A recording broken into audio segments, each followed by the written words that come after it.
Kulanti wanaagsan daawadayaasha qaaliga ah ee bartan ku xiran. Muuqaalkeena caawa waxa uu ku saabsan yahay YouTube-kii ugu saameynta badnaa ee dhalinyaro Soomaaliya ay leeyihiin, kaasi oo ay ku xirnaayeen 1.4 milyan wax ka badan. Waxaa loo bedelay Tesla and Twitter, waxaana ka dhex cashaynaya caawa niman caddaan ah. Waxaa live kaga jira caawa YouTube-ka dhalinyaradaasi Elon Musk, oo ah ninka dunida ugu taajirsan imika. Haddaba macquul ma aha ninka dunida ugu taajirsan caawa inuu hunguri ka soo doonay social media ay leeyihiin dhalinyaro Soomaali ah, balse waxaa macquul ah inay jabsadeen hakarin kale oo caddaan ah amaba kuwa Soomaali ah, balse xaqiiqda ayaanan la haynin ilaa iyo imika.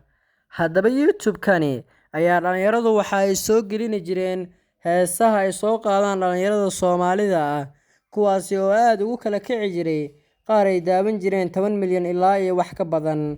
Haddaba YouTube-kani ayaa waxaa lala wareegay caawa saacado yar ka hor, ilaa iyo imika waxaan la ogeyn cidda sida rasmiga ah ula wareegtay, taasi oo walwal weyn ku abuurtay dhalintii iska lahayd YouTube-kaasi Waqali Studio, balse ilaa iyo imika waxaana wax jawaaba laga haynin dhalintii iska lahayd YouTube-kaasi aanana ka soo hadlin umuurahani.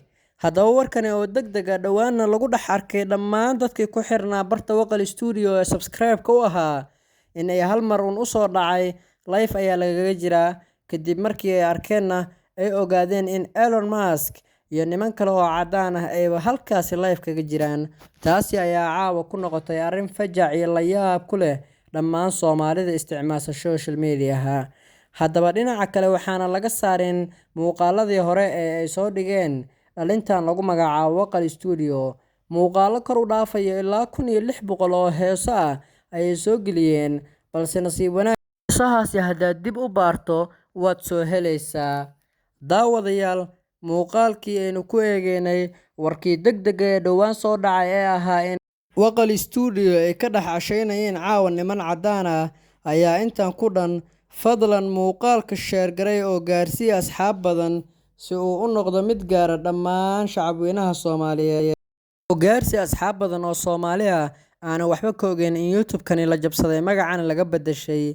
Adigan daawanaya muuqaalkana waxaan kaa codsanayaa inaad like garayso channel-ka haddii ay tahay markii kugu horeysayna fadlan subscribe dhaho, gambaleelkana furo si aad uga mid noqoto daawadayaasha bartan ku xiran. Aad iyo aad ayaad ugu mahadsantihiin daawashada muuqaalka. Waxaan Alle uga baryaynaa in uu Alle dib ugu soo celiyo dhalintii iska lahayd Waqali Studio YouTube-kooda.